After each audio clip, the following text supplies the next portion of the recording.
Scholars. In modern culture, we tend to fetishize the idea of people coming from any type of financial background and getting able to enter into the old money establishment. So you can see this as far back as books like The Great Gatsby or Great Expectations, or even today with the fetishization of what's her face, Anna Delvey. You know, like that lady who, like, I think like 10 years ago, she broke into the New York fashion scene and was able to fool everybody and made everyone think that she was like a German heiress or whatever. And regardless of what you think about The Great Gatsby or Great Expectations, oh, I didn't realize both have great in the name, about, they're 100 years old plus, that still does count as modern culture. And this really does coincide with the idea of social mobility and financial mobility being a rather recent thing. Up until the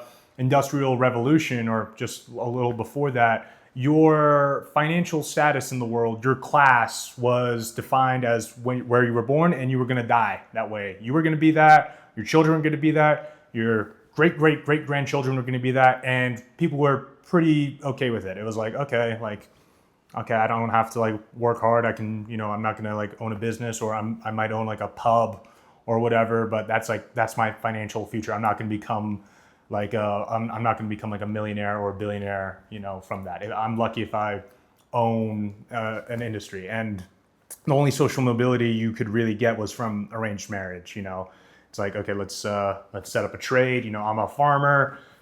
Pete down in the town, he's a pig farmer or some shit. Let's make a trade. See if we can get our kids to marry and we can both benefit. That was it. That was the idea.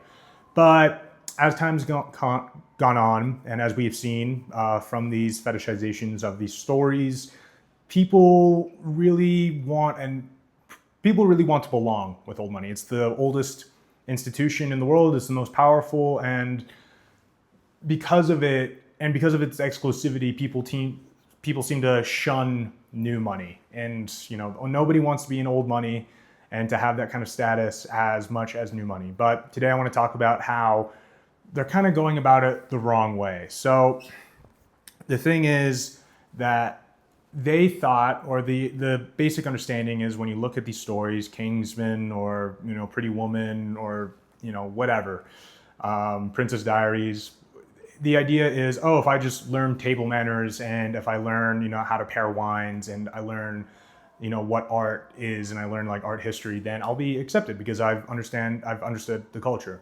And that could be true, but I think the way how it's practically going about is new money. And let's talk about the traditional. So let's talk about guys who did drop shipping, the crypto bros, the guys who made a lot of money on Wall Street, the kind of people who go on vacation in Miami, Dubai, maybe live in Austin. They go away from traditional institutional even places. Usually look at Paris, London, New York, but they're going to these new places. They seem to be shunning this idea of I need to invest in cultural capital. That usually is what you need. Instead, they're like, okay, let me just invest in capital. Let me show off at my wealth. Let me get the Gucci t-shirt, the bright colored Lamborghini, the Ferrari. Let me show off the wealth. And the problem is I don't think they understand that they have their goals misaligned, that their goals are misaligned there. Because when you do that, while trying to show off, while trying to adhere to the institutions, to the upper class, to the old money, they're not going to respect you. You've heard that phrase, money is loud, but wealth whispers. It's the same thing. If you're going around wearing, big brands, driving fast cars, loud cars, with the, big boats or whatever, people are going to notice, but not in the way that you want. Instead, what's happening there is they're showing off for not their current peers or their current financial peers, but for their past ones, for the guys they grew up with, because that's the, idea of wealth. Okay, once you have money, you can ride the fancy cars, you can do all this, BS, go on the yachts. And that's the kind of wealth, that's the imagination that comes from people who don't come from money. That's from people who, grow up and who grow up in worse conditions and are like, okay, once I have the money, I'm gonna live that life. I'm gonna do that, and they're showing it off for them, and they don't seem to understand. The new money doesn't really seem to understand that that is losing them respect. When if sixth generation oil dynasty sees that, they're gonna be like, oh, gross, like it's repulsive. And I want to go into the reason why it's repulsive, what to them, why it smells bad. They can, no matter what, these people have been trained their entire lives to smell it on you. Do you belong? Do you belong here? And immediately they're failing the cosmetics test, because here's why. The reason is that wealth, I talked about this in another video, true wealth comes from the idea of being calm, of keeping your composure when around it.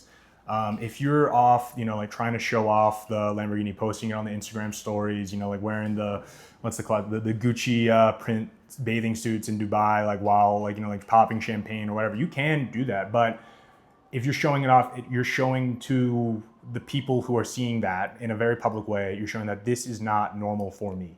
I am putting a spotlight on this because this is a strange scenario that I have never been in. If I was truly wealthy, if I grew up with this amount of money and it meant nothing to me, or it meant very, very, very little, then I wouldn't care. Why would I be posting about my story? That's like me, posting hey guys, I got a 5 taco thing at Taco Bell, or whatever. I got a, hey guys, there's traffic on the highway again. That's normal for me.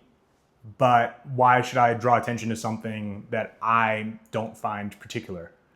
If that makes sense. If there's traffic on the highway, but there was a crash right next to me where I got in a fender bender and I posted about it, that's something different. That's a peculiar case.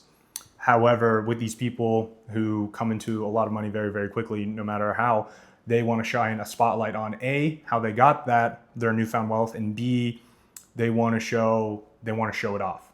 And by doing that, not only are they attracting a lot of attention, money is loud, wealth whispers. Not only are they showing a lot of attention to themselves, they're showing, I'm not comfortable with this. This is not normal to me. And the fact that I'm showing this off is kind of proving that it's not going to be normal for me for a very, very long time.